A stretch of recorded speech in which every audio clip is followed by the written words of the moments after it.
Mi nombre es Alba Yanet Prieto, estudiante de segundo semestre de Psicología Virtual, y en la tarde de hoy queremos compartir el tema de neuroanatomía.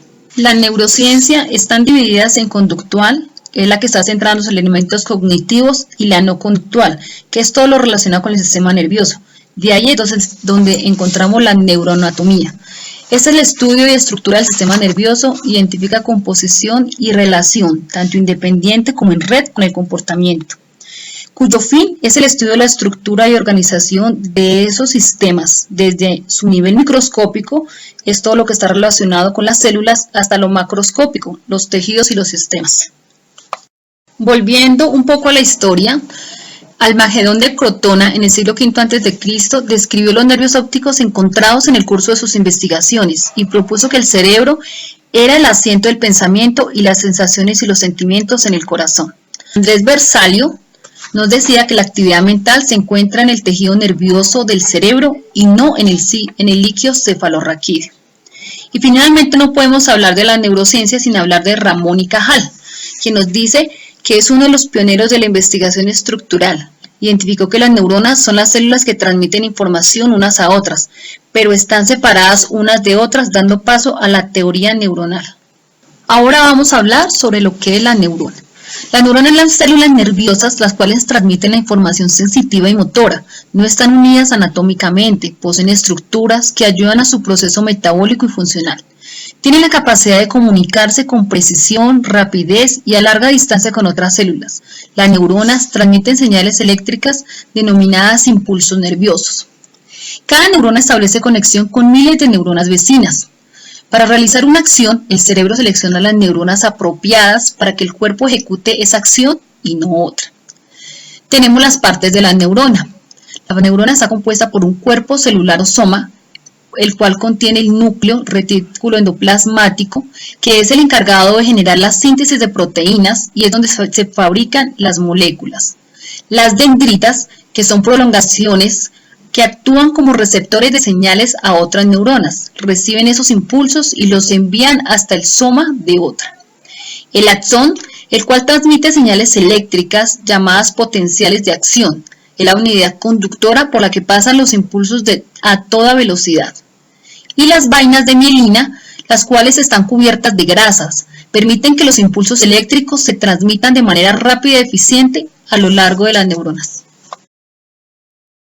La sinapsis es la región de comunicación entre la neurita o prolongación citoplasmática de una neurona y las dendritas o el cuerpo de otra. En conclusión, la sinapsis es la separación de una neurona de la siguiente.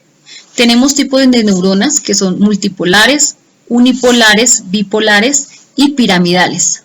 La teoría neuronal nos dice que el encéfalo está compuesto por células separadas, que son unidades diferenciadas estructural, metabólica y funcionalmente.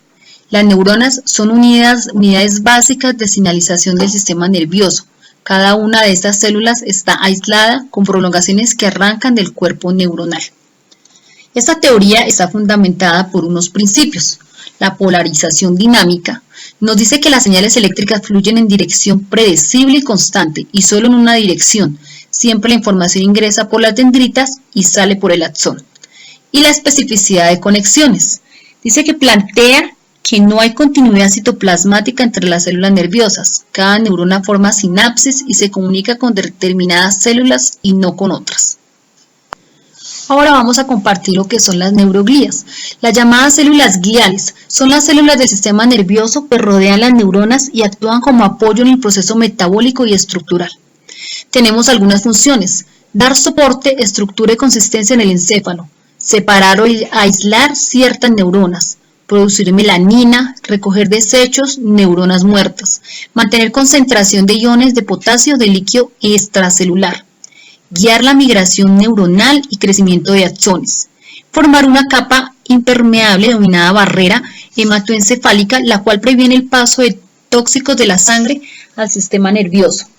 Y dentro de los tipos de neuroglías se tienen la microglía, la oligodendroglía, la astroglía y algunas células que tienen forma de núcleo ovoide. Tenemos la ontogénesis del sistema nervioso, hace referencia al proceso de formación del sistema nervioso y cada una de esas estructuras, también conocidas como el proceso de la embriología. en las cuales están las etapas de la fecundación, que es cuando se une el espermatozoide con el óvulo. La blastulación se inicia desde la primera división celular. La morulación, cada blastómero se divide en varias células formando una estructura similar a una mora. La gastrulación, las células de la mórula se van todas hacia las paredes dejando en el centro un espacio. De ese centro se forman 3 capas, las cuales son el endodermo, que es donde se forman los sistemas internos como el sistema digestivo, respiratorio, etc. Mesodermo, forman músculos, huesos, y ectodermo, que es el encargado de la forma del sistema nervioso, piel, uñas y cabello. El tubo neural y la regionalización. Del ectodermo surgen 2 crestas neurales que se unen formando una especie de tubo que se cierra completamente en sus polos. De ese tubo tenemos el prosencéfalo, el mesencéfalo y el rumbencéfalo. La orgogénesis, formada la estructura del sistema nervioso central, inicia con el proceso de formación de órganos y estructura corporal y ramificaciones del sistema nervioso periférico. Y finalmente tenemos la maduración. Los órganos formados se desarrollan su capacidad para actuar de manera autónoma y adaptativa. El sistema nervioso central es el encargado de controlar las funciones básicas del cuerpo y responde ante los cambios externos. Está compuesto por el encéfalo, el cual es la masa nerviosa contenida dentro del cráneo. Es el centro de control del movimiento, del sueño, del hambre, de la sed y de casi todas las actividades vitales necesarias para la supervivencia. Todas las emociones humanas como el amor, el odio, el miedo, la ira, la alegría y la tristeza están controladas por el encéfalo.